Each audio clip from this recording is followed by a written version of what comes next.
Selamat sore, haleluya, saudara-saudara.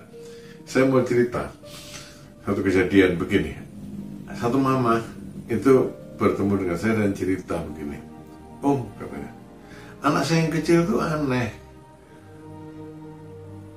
Tadi malam atau beberapa hari yang lalu, waktu dia sedang nonton televisi, dia melihat ada seorang perempuan dan dia teriak, itu mama saya, itu mama saya.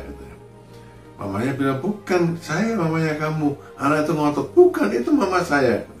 Dan pernyataan ibu ini kemudian saya ingat sekali. Begini, Pak John, katanya, mungkin dalam kehidupan yang lalu, sebelum penitisan yang sekarang ini, anak saya itu anaknya orang itu ya, kata gitu. Saudara, dan saya bilang pada waktu itu, di Alkitab nggak diajarkan tentang penitisan. Saudara, yang ada ya di Alkitab adalah dilahirkan kembali, tapi bukan dalam arti kata penitisan. Tuhan Yesus bilang di dalam Yohanes pasal 3 ayat 3, ya, aku berkata kepadamu, sesungguhnya jika seorang tidak dilahirkan kembali, ia tidak dapat melihat kerajaan Allah. Dalam kamus, memang dilahirkan kembali bisa berarti penitisan, ya, saudara. Tapi yang dimaksudkan Tuhan Yesus tentang dilahirkan kembali, ini adalah regeneration, bukan reincarnation.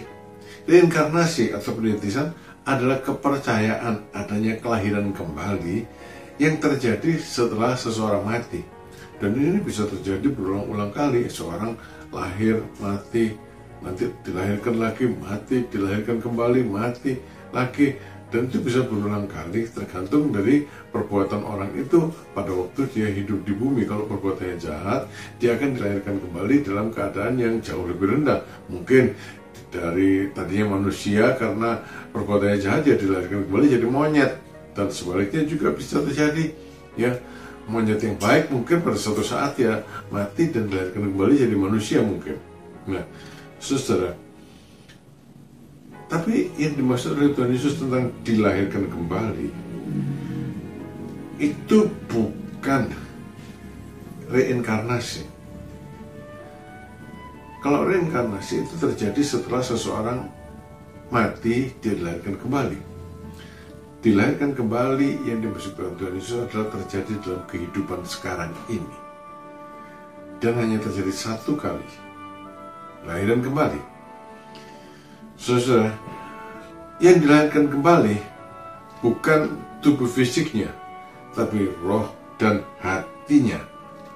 Itu dialami oleh setiap orang yang mau datang, bertobat, percaya pada Tuhan Yesus Kristus sebagai Juru Selamat dan Tuhan.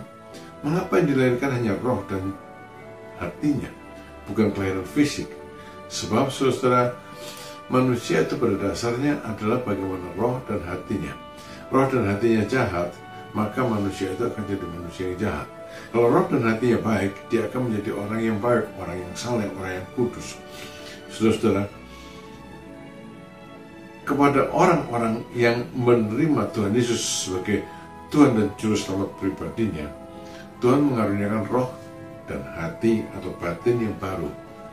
Dalam Yesaya pasal 36 ayat 26, kamu akan kuberikan hati yang baru dan roh yang baru di dalam batinmu.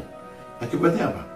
Orang yang dilahirkan kembali di dalam Tuhan Yesus, rohnya baru, hatinya, batinnya baru, maka dia hidup dengan cara yang baru. Dia akan mengalami perubahan total dalam kehidupannya.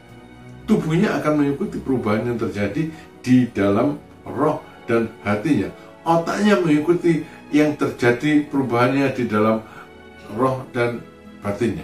Saudara, dan yang dialami adalah kemudian yang disebutkan adalah kelahiran baru. Ya, kelahiran baru, di mana seorang hidup sebagai anak-anak Allah, di mana seorang hidup dan diselamatkan.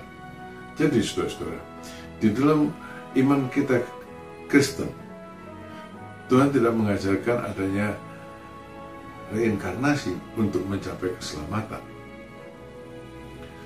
Tapi Tuhan mengajarkan regenerasi, dilahirkan kembali. Roh dan hatinya dilahirkan kembali di dalam Tuhan Yesus Kristus.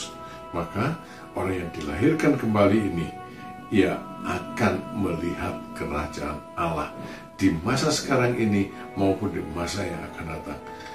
Jadi saudara, hanya ada satu kali kelahiran fisik, satu kali kematian fisik. Tidak ada kesempatan lagi.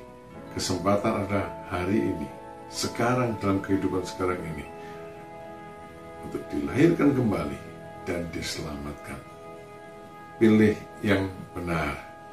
Tuhan memberkati saudara. Amin.